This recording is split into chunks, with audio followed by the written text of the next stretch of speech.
ఒకవైపునేమో నన్నిలా వెళ్ళనివ్వకుండా ఒకవైపున వైఎస్ఆర్సీపీ శ్రేణులెవరూ కూడా వెళ్ళనివ్వకుండా ఈ మాదిరిగా నోటీసులు ఒకవైపున ఇస్తూ,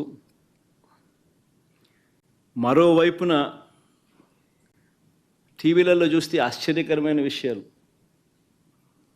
చుట్టుపక్కల రాష్ట్రాల నుంచి కూడా బీజేపీ వాళ్ళని తప్పిస్తున్నారు. మరి బీజేపీ పై వాళ్ళకు తెలుసో తెలీదో నాకైతే తెలియదు, కానీ చుట్టుపక్కల వాళ్ళ దగ్గర నుంచి కూడా బీజేపీ వాళ్ళని కూడా అక్కడికి రప్పిస్తున్నారు.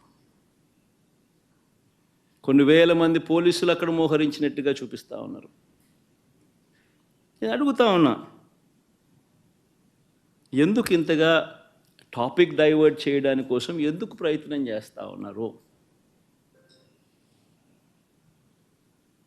ఎందుకు ఇలా టాపిక్ డైవర్ట్ చేయడం కోసం ఎందుకు ఇంత ఆరాట పడతా ఉన్నారు?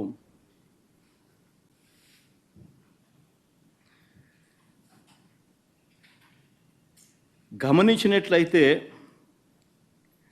తిరుపతి లడ్డూల విషయంలో తాను చెప్పినవన్నీ, చంద్రబాబు చెప్పినవన్నీ అబద్ధాలు అని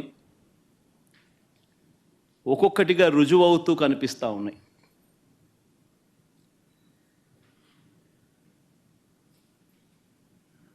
ఆ కనిపించే నేపథ్యంలో 100 రోజుల పాలన మీద టాపిక్ డైవర్ట్ చేస్తూ లడ్డూల టాపిక్ తీసుకొచ్చాడు.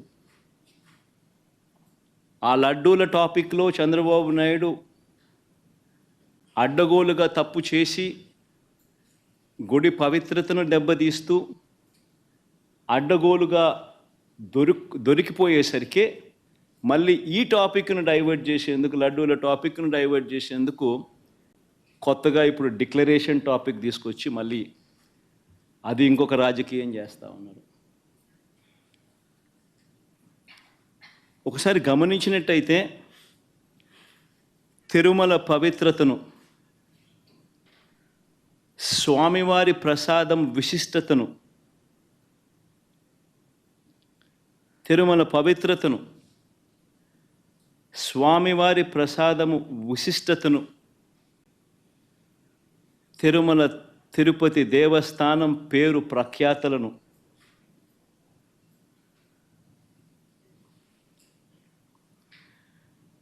రాజకీయ దుర్బుద్ధితో, ఐ రిపీట్ దిస్ వర్డ్, రాజకీయ దుర్బుద్ధితో, జంతువుల కొవ్వుతో లడ్లు తయారీ అయినట్టుగా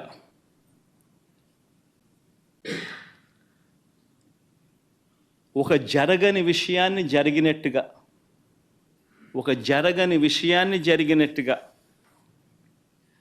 ఆ కల్తీ ప్రసాదాన్ని భక్తులు తిన్నట్టుగా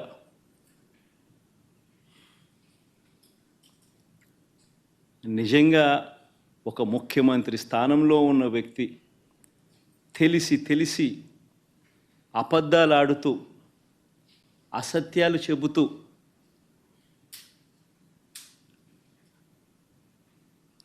స్వామివారి పేరు ప్రఖ్యాతలను,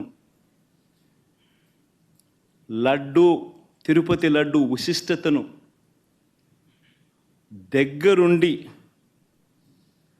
దగ్గరుండి అపవిత్రం చేసే కార్యక్రమం సాక్షాత్తు ఒక ముఖ్యమంత్రి చేస్తూ ఉంటే